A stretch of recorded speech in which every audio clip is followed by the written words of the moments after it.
Well, you may have noticed there is an election campaign going on, and joining me here in the studio, the Sky News Sunrise studio, is the Prime Minister, David Cameron. Very good to see you. How's it going so far? Well, it's been going well, I think. Yesterday, I think we set out a very clear choice for people. You know, stick with the team that are delivering jobs and growth and livelihoods that have turned the country round, or put it at risk with Ed Miliband.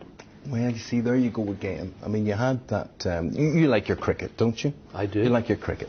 And there you were outside Downing Street, and you have a swipe at Ed Miliband. And there you're at it again this morning. A lot of people would say, it's not cricket, and you used the wrong place yesterday. Well, I don't agree with that. I mean, in cricket, there are two opposing teams. There's a choice, and it's the same in politics. Now, I will defend my record over the last 5 years, and I will talk a lot about that during the campaign. But you had home advantage. It's also a home advantage. You see, there's you outside number 10, and there's him outside his wee house there.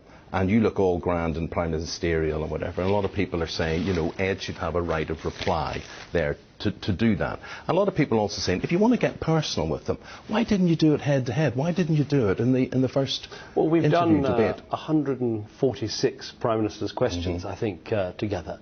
I wanted to get on with those debates well before the election campaign. For all sorts of reasons, the broadcasters didn't go with that. So in the end, we had this sort of logjam, and I broke that by saying, come on then, let's just have the one big debate that's going to happen on Thursday. And so we've got that underway. But I think that's good. Well, was it good? Because then you had Paxo, and he wasn't in good form. You come on, and he clubs you a bit like a seal. He hits you over the head with a big stick straight away. That's what he does. I think but that's what he does. But did you not suddenly think, I wish I'd just had have gone head to head with Ed, because it wouldn't have been as tough as this? No, I think it's good to be grilled by interviewers, by studio audiences, and I think a lot of an election campaign should be that, as well as travelling around the country. I thought the problem last time was that the debates were valuable, but the campaign was only about the debates. There was really no other comment than, you know, the warm-up to the debates themselves. And so some of the issues were pushed out the way. And the issues at this election are immense. We either continue with a plan that's working, we're getting the country back to work. We've pledged today 2 million jobs in the next Parliament, because we're going to continue at the rate of creating 10,000 jobs a day.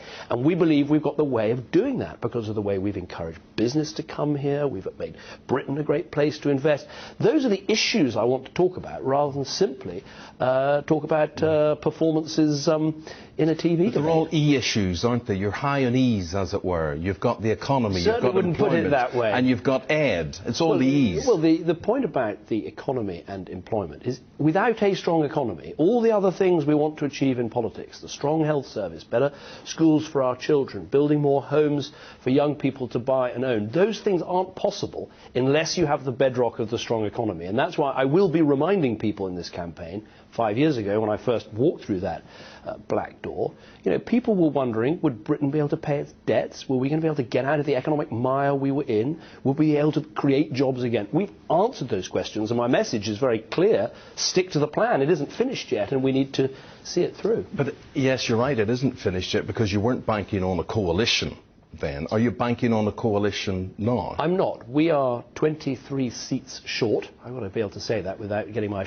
is wrong. 23 seats short of a majority. We can form a majority government if the British people back us. And I think the British people want a majority government for this reason. The coalition government did some good work, but majority government is more accountable. What I put in my manifesto is the programme for the government. Nothing gets haggled away in backroom deals. And I think people want that clarity, that certainty, that accountability from the election and the outcome. What's Plan B? For the next 37 days, there is no Plan B. Are you telling me you're not having secret talks with I'm not having Nick talks Clegg with anyone. I don't have time. I barely have time to have talks with my wife, let alone talks with anyone else. So what I'm going to be doing for 37 days is flat out to win the majority that I think would be best for our country. Because the best way to continue with the plan that's working is to put me back into Downing Street with the team, George Osborne, Theresa May, all the others, the team that have delivered this strong performance for Britain. And these jobs, how are you going to deliver these jobs? Well, by making sure we keep taxes down on business. And today, Labour, okay, that's one of your E's, they're saying they're going to put up taxes on business. What a crazy thing to do when the economy is growing. We're going to make sure we go on building this infrastructure, the road and rail investment, which is now the highest it's been for decades. We're going to train 3 million apprentices in the next Parliament, because I don't want young people to leave school and start a life on the dole. When you leave school, you should be either earning or learning. And if we take those steps, stick to the path we're on, there's no reason why we can't go on creating 1,000 jobs a day in the next Parliament, just as we have in this Parliament. Well, if you win and you do get into the next Parliament, why would you want that job? Why would you want to go down in history as the biggest Scrooge Prime Minister that there has ever been? Because there's dirty deeds to be done ahead. There's a lot of hard work to be done.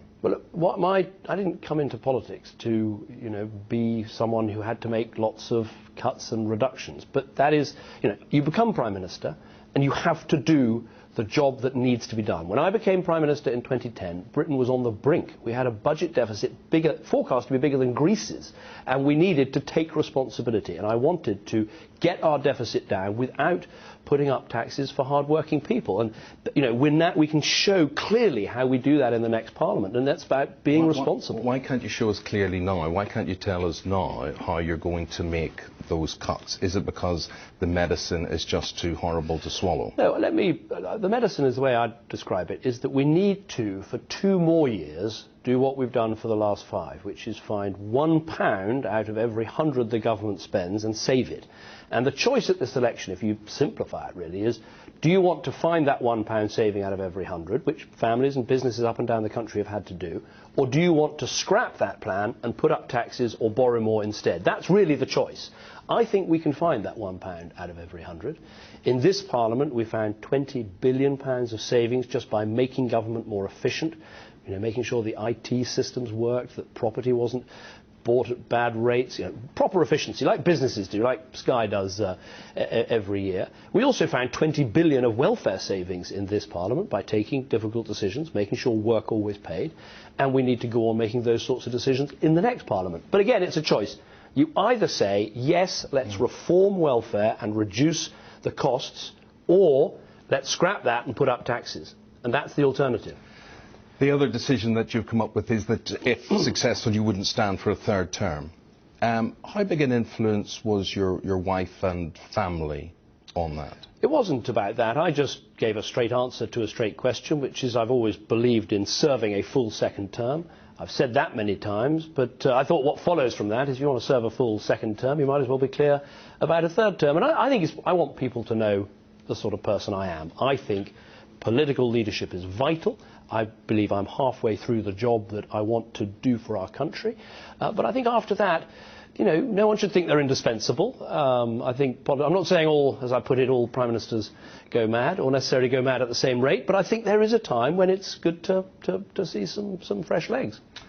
Thank you very much indeed, Prime Minister. Our time is up now. Whether your time's up will be determined in a few weeks' time. But for the moment, thank you very much indeed. Pleasure. And I'll say it to you, I'll say it to everybody. Have a good campaign. Thank you very much indeed.